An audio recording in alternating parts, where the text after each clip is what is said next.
قرآن کتابی است که برای محمد مصطفی نازل شده است. نمیتونه یک گروهی بسیار خاص افراطی و تفریطی قرآن را به نام خود سکه بزنند. قرآن کتابی حضرت الله است برای محمد مصطفی علیه السلام. حتی چیزی که در این قرآن هم چیزی ما در مشکل خلق کرده. استغفر الله. کجاست رسول الله صلی الله علیه و سلم؟ من از قرآن شرمنده است.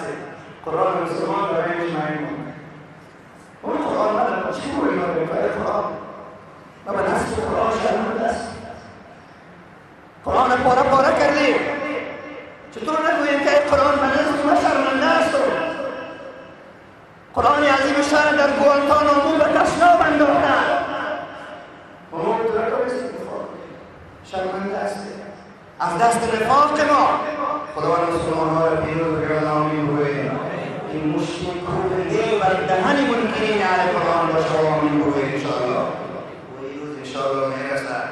وقتی میرسد که تو قرآن بخوانی، وقتی میرسد که ما قرآن بشنویم، وقتی میرسد که ما از معنای قرآن باخبر شویم، وقتی میرسد که ما عمل قرآن انجام بدهیم و در مراسم دولتی رسمی و غیر دولتی خود فرهنگ قرآن نام قرآن نبیاریم، عکس قرآن مثل محاکم نزنیم، خود قرآن بالای داماد و عروس تنها نگذاریم و برخی جلسه داریم نشده در مراسم دولتی. خب افتتاحی مسجد مجلس بخیر یک آیت قرآن بخونیم شما خب بخونیم پاریس بخونیم یک آیت مثلا کوتاه بخونیم بگویم استغفر الله.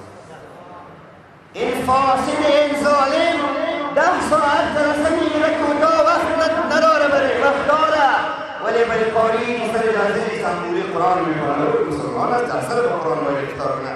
پاریس کوتاه یک آیت بخونیم که وقت زیاد است که پای مهم ما داریم. تو بلندتر از گفت مهم و کلام خدا دیگه نداری بگوید الله اکبر. تو اجازه بدی و قاری با تقوارت نیم ساعت قرآن بخونه و تو گریه کنی و تو عدالت بیاید. از تو رشوت بره، از تو سود بره، از ضرور دل محبت یهود بره، محبت نصارا بره، محبت مجوس و پرستان نو شروع شده هندوستان، محبت ارزنا بره، محبت شرق و غرب از دل بره که یک چند از این قاری قرآن اجازه بده که او قرآن بخونه. حضرت محمد مصطفی علیه السلام فرمود در آخر زمان از قرآن رسول الله خدا ما شما را خلاص شده میگن تلاوت قرآن شما بگویید شروع میکنید، عمل قرآن نترسید بگویید خدا رو منطقه میکنید، تشریح میکنید شروع میکنید، تجوید قرآن شروع میکنید، معنای قرآن شروع میکنید، علاقمندی با قرآن شروع میکنید. چی میگن بچه ها؟ دلیت کنید از نیمونی های دلتان محبت های غیر قرآن پاک کنید انشاءالله. گفتی رو بگیم؟ شما میفهمید گفتی رو نیست؟ گفتی حضرت محمد مصطفی صلی الله علیه و سلم حدیث مسلم شد. جناب رسول کریم علیه السلام فرمودند که در آخر زمان فتنه به اوج خود میرسد مثل تاریکی های شب تاریک، سیاهی های شب تاریک فتنه رنگارنگ میآید. ببینید که از نام ملا و قاری و شیخ و صوفی و دعوتگر و مجاهد چی کارهایی نیست که به نام اسلام نمیشه. و قضیه 2375 ساله شما شدید و نام ملا ختم شده با دختر 6 ساله به ایمان زن موعود فساد کرد. شما شدید هندی کنید تو خبر از این دیگر حالا میخوان که دیگه به دیگه قسم نشد یا او برادر دیگه در کدام جایی کدام خواهرک گفت مسئول جارو بزن گفته و مثال مسئول جارو بزن باشه و باز با اون کاری بر صورت گرفته باشه و شاید هم این قسم اشخاص هیچ وقتی به قرآن نداره. قرآن کتابی هست که الله منان میفرماید لو انزلنا هذا القرآن على جبل لرأيته خاشعا متصدعا من خشية الله. این قرآن کتابی است که اگر بر کوه پایان بیاوریم اون کوه تکه تکه و پاره پاره میگردد.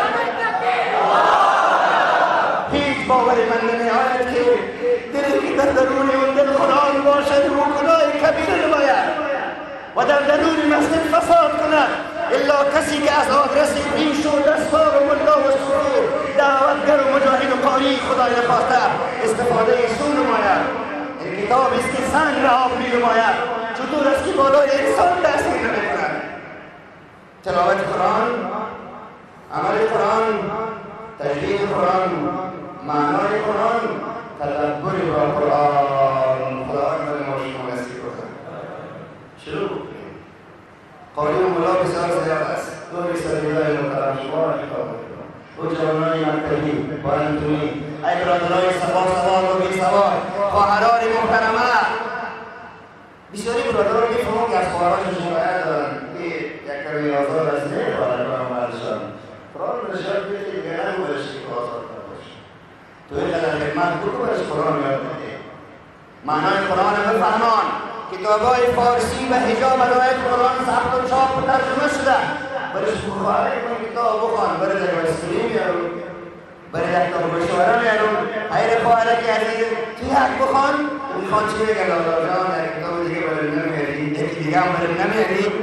تو روز دیگه یک کتاب بر باز بود که اگر تو ایران کسی دیران میشنوی از علما را دیگه تو دفتر کسی مرا نبره که کدام تون مستعب گفته باشم یگان کسی که او بطر دلش از این اول نبرش بره حق زن گفته باشه، مثلا فضای خواهران را گفته باشه، رحمت الله را بیان کرده باشه.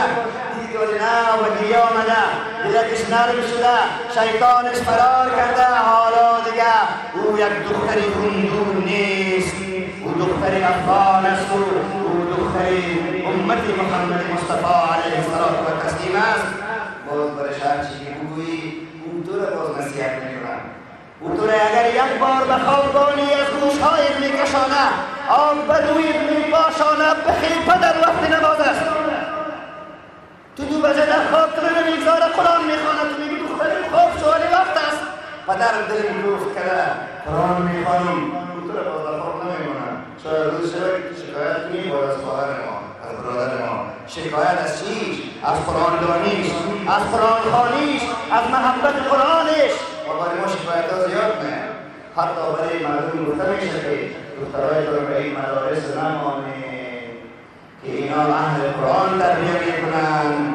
باز دخترت به هر چیز انتقاد میکنن، بعد دخترت منزوی میشه، دخترت همین قبر و قیامت میگه، الله و پیغمبر علیه الصلاة و تسلیم میگه، کالای کلان میپوشه، حجاب اسلامی رو مراعات میکنه، همین نماز بخوان انجام میده و خانه‌های قمخیش ناحق نمیره، بنجانه و برزادی خوشش نمیآیه. این شکایتی برای ما مرداره. حالا ایسا برا همین یک کمی بگوییم که بکرم تاییدی نکنم اینا را.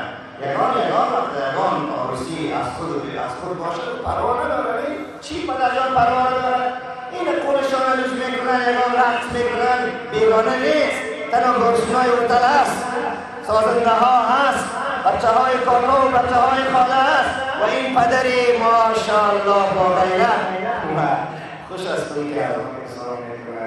چون میفهمون که وزیرات جنگش نمیکنم و خوب جنگش امروز نکردم دیگه آمده برای ما بگو یک تا برای ما آمده میگه و خیر میبینه که احترام به یک عالم دین خود دارم و ما باز اینی رقم برش جایزه میتون که پدر جان ایتونن کنه اهل قرآن شو و فامید خود را اهل قرآن بگردان.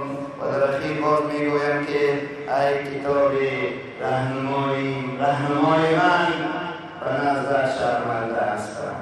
خداوند دیگه ما شما شرمنده نسازد. ما خواهر ایمانی که برای شما انتخاب میکنم در حقیقت برای شما انتخاب نمیکنم، خفه نشوید، برای خودم انتخاب میکنم. اول خودم میگم خدای اصلاح بگردانم.